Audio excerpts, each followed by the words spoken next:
Hello students, hope you all are fine. Last time हमने excretory system start किया था। Excretory system में हमने डिफरेंट एक्सक्रीटरी ऑर्गन्स, उनके प्रोसेसेस के बारे में डिस्कस किया था। उसके बाद हमने एक्सक्रीटरी सिस्टम जो है अमीबा के अंदर पढ़ा था। Different multicellular organism, unicellular organism हमने एक्सक्रीशन के बारे में पढ़ा था। उसके बाद ह्यूमन एक्सक्रीटरी सिस्टम के बारे में हमने पढ़ा था, तो उसमें हमने फिर 4 मेन कंपोनेंट्स, उसके 4 मेन ऑर्गन्स हैं, उनके बारे में पढ़ा था। Pair of kidneys, pair of ureters, urinary bladder and urethra. उसके बाद नेफ्रॉन की स्ट्रक्चर की थी। आज जो हम करेंगे that is mechanism of urine formation. Urine formation में 4 मेन कंपोनेंट्स जो होते हैं वो इंक्लूड होते हैं। First one glomerular filtration, second reabsorption, tubular secretion, concentration. सबसे पहले हम बात करते हैं ग्लोमेरुलर फिल्ट्रेशन की। जो ग्लोमेरुलस होता है उसके अंदर एफ्रंट आर्ट्रियोल से ब्लड आता है और ईफ्रंट आर्ट्रियोल से ब्लड जो है वो पास आउट होता है। जब हम बात करते हैं एफ्रंट आर्ट्रियोल्स की, तो जब ये एफ्रंट आर्ट्रियोल्स ग्लोमेरुलस में एंटर करता है तो एक कैपिलरीज का बेड बनाता है। यहाँ से जो ब्लड के अंदर नाइट्रोजनस वेस्ट होते हैं वो फिल्टर आउट होके बोमेन कैप्सूल में एंटर करते हैं। जो हमारा ब्लड फ्लो करता है ग्लोमेरुलस के अंदर वो अंडर प्रेशर होता है। क्यों? क्योंकि हमारा ईफ्रंट आर्ट्रियोल्स जो होती हैं वो नैरो होती है as compare to afferent arterioles. ये जो प्रेशर जनरेट होता है, जिस प्रेशर के साथ हमारा जो फिल्ट्रेट है वो फॉर्म होता है, इस प्रोसेस को हम कहते हैं अल्ट्रा फिल्ट्रेशन। इसमें स्मॉल अमाउंट जो हमारा है सोल्यूट और वाटर जो है वो फिल्टर आउट होता है और वो एंटर करता है बोमेन कैप्सूल में। ये जो स्मॉल अमाउंट हमारा सोल्यूट और वाटर का फिल्टर होता है दैट इज कॉल्ड नेफ्रिक और ग्लोमेरुलर फिल्ट्रेट। ये क्या कहते हैं हम इसे? Nephric and glomerular filtrate. जो ग्लोमेरुलस होता है इसके अंदर जो अमाउंट ऑफ फिल्ट्रेट होती है, नेफ्रिक फिल्ट्रेट जो होती है दैट इज 125 ml पर मिनट होती है। और अगर हम पर डे की बात करें तो 180 लीटर पर डे फिल्ट्रेट होता है। उसके बाद नेक्स्ट हमारा जो स्टेप है, नेक्स्ट हमारा जो कंपोनेंट है दैट इज रीएब्जॉर्प्शन।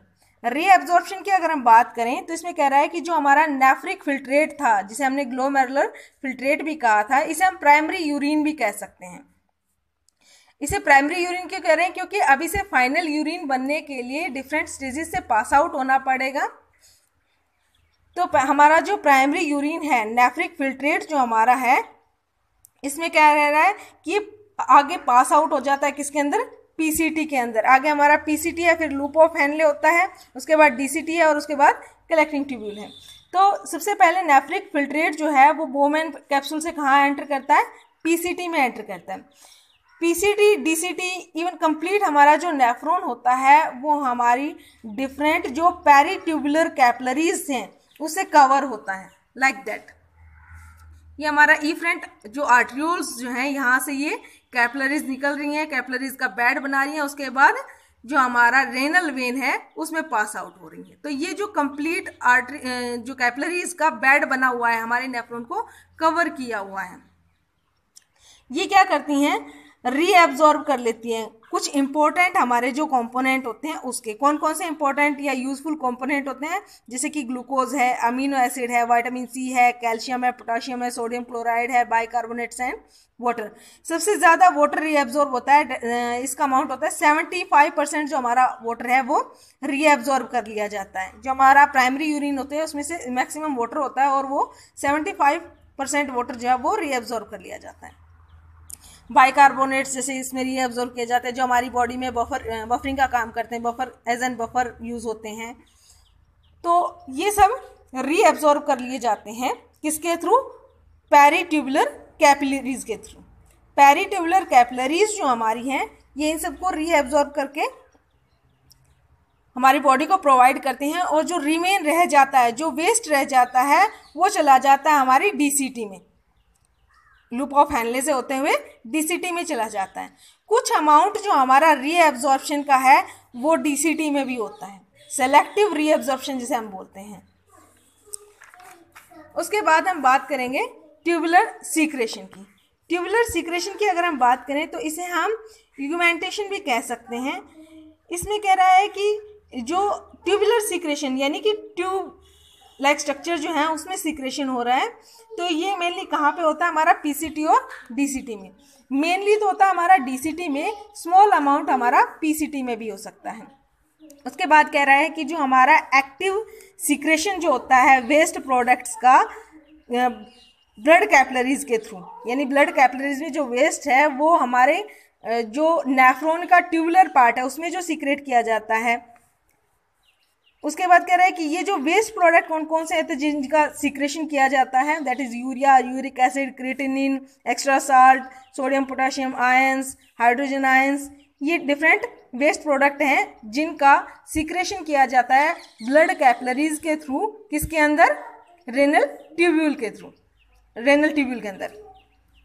इसमें कह रहा है कि ये सारा जो प्रोसेस है ये किस लिए होता है, कंसंट्रेशन को मेंटेन करने के लिए। किसकी कंसंट्रेशन, यूरिन कंसंट्रेशन, यूरिन की कंसंट्रेशन को मेंटेन करने के लिए ट्यूबुलर सीक्रेशन किया जाता है। उसके बाद है फाइनली कंसंट्रेशन ऑफ यूरिन, यानी यूरिन को कैसे कंसंट्रेट करते हैं।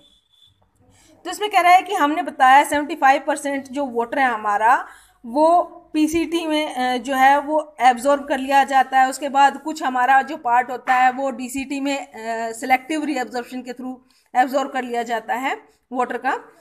उसमें कह रहा है कि लूप ऑफ हेनले जो है इसमें भी अप्रोक्स 10% जो हमारा वाटर है वो रीएब्जॉर्ब कर लिया जाता है, किसके थ्रू, ऑस्मोसिस प्रोसेस के थ्रू। लूप ऑफ हेनले जो है ये हमारा हाइपर ऑस्मोटिक या इंटरस्टिशियल फ्लूइड जो है उसके अंदर मर्ज होता है और ये क्या करता है, ऑस्मोसिस प्रोसेस के थ्रू वाटर को रीएब्जॉर्ब करता है। उसके बाद जो फाइनल कंसंट्रेशन है, बाद में जो और कंसंट्रेट किया जाता है यूरिन को, वो किसकी हेल्प से किया जाता है, एंटी डायूरेटिक हार्मोन की हेल्प से। इसे हम वैसोप्रीन भी कह सकते हैं। एंटी डायूरेटिक हार्मोन जो है ना ये अगर एब्सेंट होता है तो वाटर ठीक से रीएब्जॉर्ब नहीं हो पाता पीसीटी और डीसीटी में, जिसकी वजह से जो एक्सेस वाटर लॉस होने लगता है। जो वैसोप्रीन है इसका मेन काम होता है हमारा कलेक्टिंग ट्यूब्यूल में, कलेक्टिंग ट्यूब्यूल में होता है वैसोप्रीन का मेन काम। इसे हम एंटी डायूरेटिक हार्मोन भी बोल सकते हैं। ये हार्मोन अगर एब्सेंट होता है तो यूरिन जो है वो कंसंट्रेशन कम हो जाती है, अमाउंट बढ़ जाता है, बार बार यूरिनेशन होने लगता है। जो हमारा एक डिजीज है डायबिटीज इंसिपिडिस, ये किसकी वजह से होता है,